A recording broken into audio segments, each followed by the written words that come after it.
Nah, yang hilang dari peradaban modern adalah Allah itu tidak begitu hadir di hati kita.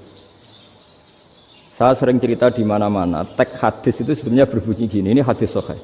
Mangka na yu'minu billahi wal yaumil akhir falyukrim jarahu. Ada yang falyukrim jarahu dhaifahu, ada yang falyakul khairan aw liyasmut. Siapa yang iman dengan Allah dan Rasul maka harus memuliakan tetangganya, memuliakan tamunya. Dulu itu ada seorang ulama dipanggil anak muda, dibully terus sekarang. Wahai kiai, datang ke rumah saya. Datang kiai itu. Setelah sampai ke rumah orang itu, silakan kiai kembali ke rumahnya. Saya tidak butuh kiai. Kiai itu dengan riang kembali. Setelah di rumah dipanggil lagi. Pak Yai, silakan datang ke rumah saya. Datang lagi. Ya senyum-senyum kiainya santai.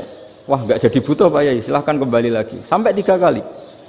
Oh itu kalau rektor digitukan marah itu. Dosen marah. Kiainya santai. Santai, senyum-senyum, rileks. Ketika ditanya, kenapa Pak Yai tidak tersinggung? Jawabannya unik. Anak muda, saya ini senang sekali nuruti perintah Allah, disuruh menghormati tetangga. Sehingga ketika Anda manggil, ya saya datang. Ketika Anda nyuruh pulang, ya saya pulang. Saya senang sekali nyenengkan tonggo. Dan itu perintah Allah, jadi tidak ada hubungannya dengan kamu. Wah, pemudanya nangis minta dimaafin. Kalau kita kan enggak, kita ini dosen, kiai, mungkin kita doktor, mungkin kita profesor. Tapi kita ini sering didikte oleh orang bodoh. Kalau orang bodoh itu jengkel, lo kita ya jengkel. Lo kamu jengkel, dijengkelkan orang bodoh itu namanya terdikte. Itu bodoh apa pinter? Oh itu tidak pinter sama sekali. Kalau betul-betul kamu pinter, hanya bisa didikte oleh Allah Subhanahu wa Ta'ala. Jadi antara hukum Allah apa? Wa ahsin man asa'a ilaika, berbuatlah baik sama orang yang berbuat buruk sama Anda. Itu dikteannya Allah. Kalau dikteannya orang-orang bodoh kayak dimangkel ben mangkel, terus kamu mangkel. Itu bodoh apa pinter? Nah, problem kita kekinian adalah wong pinter wong bodoh itu podo-podo bisa didikte oleh sekelilingnya. Terus karuan wataknya perempuan seperti itu, wataknya anak-anak seperti itu, kita didikte. Anak-anak jengkelin kita mangkel, berarti kita didikte oleh orang bodoh. Makanya agama itu unik, kadang ngendikan wa ahsin man asa'a ilaika, kadang wasil man qata'aka, sambunglah orang yang memutus kamu. Karena dengan demikian kita hanya didikte oleh Allah Subhanahu wa Ta'ala, bukan didikte oleh hukum sosial. Cara Jawane nak ngapiki tangga sing apik akeh tunggale. Berbuat baik sama yang berbuat baik pada kita itu, mbok orang fasik ya seperti itu, maling ya seperti itu, sama. Tapi kalau berbuat baik sama orang yang berbuat jelek sama kamu itu baru luar biasa. Dan memang teksnya hadis wa ahsin man asa'a ilaika, berbuat baiklah sama orang berbuat buruk sama kamu. Jadi nggak boleh orang didikte. Makanya ngaji di sini diantaranya saya akan cerita dalam sebuah hadis sahih, dalam hadis hasan yang diriwayatkan Imam Tirmizi, ada kalimat dari Rasulullah SAW. Dawe Nabi, la takunu imma'atan taquluna in ahsanan nasu ahsanna wa in dzalamu dzalamna walakin watti'u anfusakum in ahsanan nasu an tuhsinu wa in asa'u alla tazlimu. Kamu jangan jadi orang yang mudah diombang-ambingkan oleh orang sekeliling kamu, yaitu kamu mengatakan jika orang baik ke saya akan baik, jika orang buruk ke saya juga akan membalas buruk. Itu namanya Anda didikte. Tapi berkomitmenlah kamu akan berbuat baik meskipun orang lain berbuat buruk. Nah sekarang logika sosialnya begini. Kalau di Indonesia itu ada 1000 kiai, ada 1000 profesor yang ingin membenahi Indonesia. Rata-rata orang awam itu semau gue. Terus mereka mendikte kita.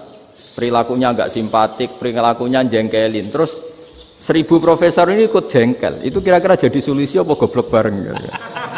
Sama 1000 kiai ini ikut jengkel, ini jadi solusi apa goblok bareng? Goblok bareng. Nah problem sekarang kita ini biasa didikte orang bodoh. Nah makanya ciri khas orang muslim itu kata Nabi, mangkana yu'minu billahi wal yaumil akhir. Jadi baik tetangga karena perintahnya Allah dan Rasul. Pentingnya apa? Bedanya karena berbuat baik ini perintahnya Allah, mbok tangga apik lah kita tetap apik karena perintahnya Allah dan Rasul. Begitu juga dengan hubungan dengan istri, dengan anak. Bojomu lagi cerewet lah ya tetap apik.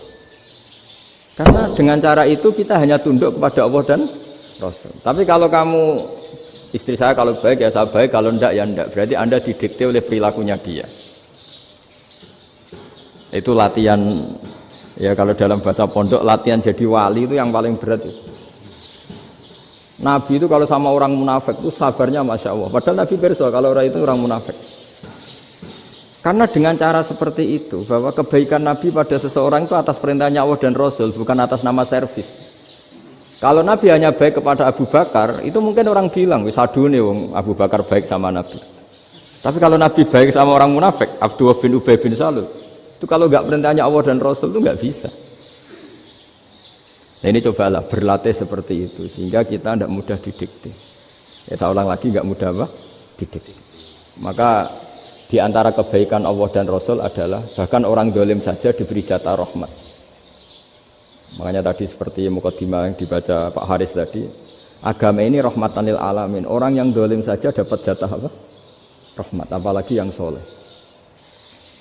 Nah kemudian yang perlu dicatat, kenapa kita menjadi enjoy dengan Islam? Islam itu adalah agama yang tidak didikte oleh materi. Jadi kalau Anda ingin makan enak, mungkin kalau pikiran kebanyakan orang, anak-anak muda yang milenial, yang gaul, ingin makan enak ya makan yang disukai. Misalnya sate atau bakso Malang atau apa. Kalau orang-orang yang jadi wali gak gitu cara berpikir. Ini yang masih orisinil. Ditanya, ini dunia baru kesulitan makanan, baru resesi. Cara makan enak gimana? Jawabannya lucu. Ya gampang, idamuhu alju. Idam itu lauk. Kalau kamu ingin makan lauknya paling enak apa? Alju. Kamu harus lapar banget. Sampai kalau puasa itu melihat tempe itu wah luar biasa. Tapi kalau kamu nggak puasa, air putih itu nggak menantang. Tapi kalau puasa, tempe air putih itu menarik dan Anda tetap lahap. Apa? Karena lauk terbaik adalah alju, yaitu lapar. Lah tapi kita ini enggak, kita ini kayak orang bodoh. Kayak orang bodoh tadi, profesornya makan nyaman ya kalau sesuai selera. Nah itu kan sama dengan anak-anak ABG. Anak ABG itu makan lahap ya kalau yang disukai. Lalu bedanya apa ABG sama profesor? Kalau cara berpikir masih sama kan itu. Kiainya juga gitu. Kiai makan enak kalau yang disukai, kalau enggak. Lalu bedanya apa kiai sama orang awam? Orang awam juga gitu, makan lahap ya kalau yang disukai. Nah ternyata perilaku kita ini yang pintar sama yang bodoh sama mas. Kalau kamu ingin berkasta lebih baik, itu cara makan enak itu apa? Idamuhu al-ju'. Lauk terbaik adalah karena kita sangat lapar. Makanya masyhur dalam cerita-cerita tarikh sirah nabawiyah. Nabi diberi hadiah, beberapa hadiah. Di antaranya ada yang diterima, ada yang enggak. Termasuk yang dikembalikan itu dokter. Ada seorang raja memberi hadiah Nabi dokter Tobit. Itu sama Nabi dikembalikan karena dokter ini sudah lama kumpul Nabi itu gak pernah sakit. Akhirnya dokter ini putus asa, ini gak perlu diobatin. Ketika ditanya kenapa ya Rasulullah engkau gak pernah sakit, karena kita ini kaum, kita ini komunitas masyarakat yang tidak akan makan kecuali lapar, dan kalau sudah makan berhenti sebelum kenyang. Jadi sederhana sekali pengobatan zaman Nabi. Sebagian besar penyakit itu pasti disebabkan kita ceroboh dalam hal makan. Sudah ngerti kalau durian masalah, kalau makan durian enggak kehitung gitu. Apalagi kalau gratisan itu tambah banyak gitu. Pola tidur juga gitu kata Nabi, dan kita tidak tidur kalau tidak sangat ngantuk. Nah, itu namanya orang-orang soleh yang sudah ada didikte materi. Kalau yang didikte materi kan bisa tidur nyenyak kalau kasurnya enak, AC gini-gini. Sebenarnya enggak, tidur enak itu ya kalau sangat ngantuk. Mbok di gudang, mbok di bis, kalau sangat ngantuk ya semuanya ya enak. Sama, mbok lapar, mbok hanya tempe, tapi kalau sangat lapar itu ya enak. Nah ini ilmu yang mulai hilang, ilmu-ilmu yang mulai hilang.